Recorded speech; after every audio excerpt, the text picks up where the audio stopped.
If you're a home buyer working with a realtor, the entire structure of your business arrangement may be about to change in 10 different ways.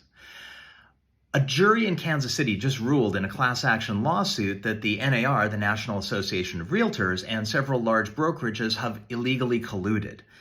So there will be other lawsuits, and there will be appeals, and there will be follow-on ambulance chaser lawsuits, but it does appear that something significant is actually changing in the process of home buying. The core issue is the way a buyer's fee to their agent are bundled into a seller's cost. The current system has the seller's agent sign a listing agreement with a would-be seller and set a compensation rate. And the rate does vary a bit by geography and by price point, and some agents discount their services to provide less services, but it's typical in Silicon Valley to see 2.5% to each side or 2% to each side if the listing price is anticipated to be over $10 million. The listing agent then markets the property as having that compensation through the MLSs, and the winning buyer technically becomes a sub-agent to the listing agent.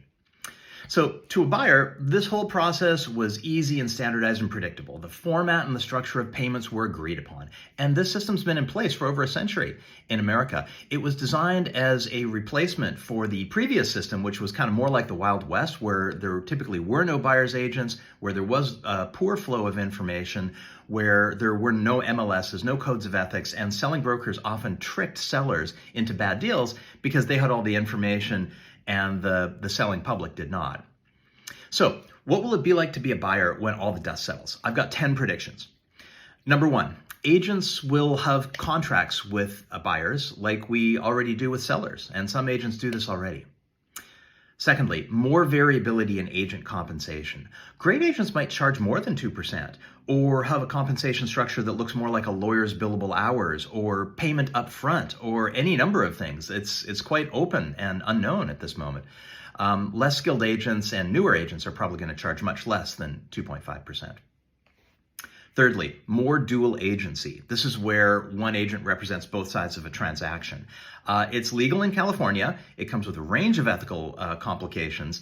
Some sellers hate it. Some great agents refuse to do it. But in the future, this is going to become more common because you're more likely to have an unrepresented buyer walk into your listing and say, I love it. I want to write an offer. Who can help me? So this will be on the rise. Fourth, house prices should come down by 2.5%.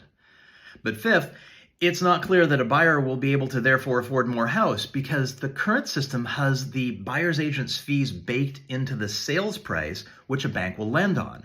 So in the future, when that is unbundled, this will be an extra obligation that a buyer has to incur, and the bank will probably want to ask, what your obligations are. And if paying your buyer's agent 2.5%, maybe on close of escrow is one of the things, then you've got less buying power. So it's a wash to buyers.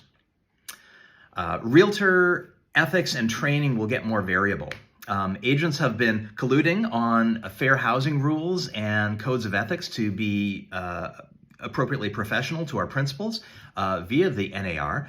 And without the NAR being able to enforce such things, this all looks a bit more uncertain going forward. It'll depend on your agent even more than ever. Number 7, MLSs and the free flow of information in real estate is likely to get worse or possibly go away. Today, the National Association of Realtors has clear cooperation rules that state that if you're going to market to one person, you're going to market to the entire world to provide some parity and to prevent sort of insider trading of valuable properties and keeping certain groups excluded from the house buying process. But if brokerages are allowed to not be in the NAR, you're going to see a lot more of the listing being marketed to insiders only and to select groups of people and the people who are most likely to pay the most. So there's going to be more siloed information and more siloed opportunities.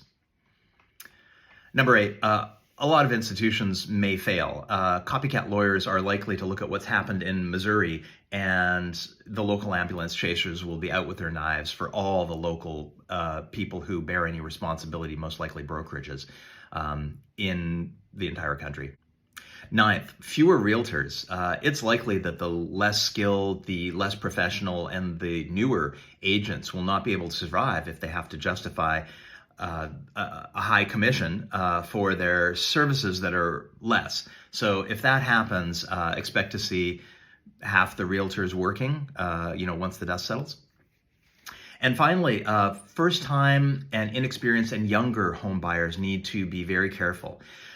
Older, more affluent, more experienced purchasers realize the complexity and the chaos and the edge cases that come into play disturbingly frequently when buying something as important as a house and something as financially significant as a property.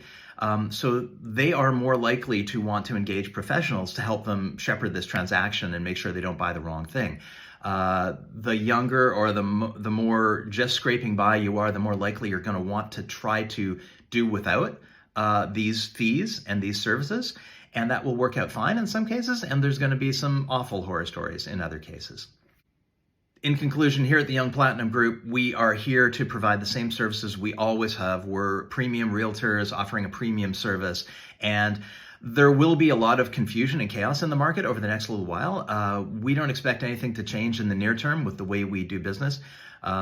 We've been helping buyers and sellers buy $350 million worth of luxury properties up and down the peninsula over the last many years, and we would love the chance to do it with you. And our way of working with buyers, we have no intention to change this anytime soon.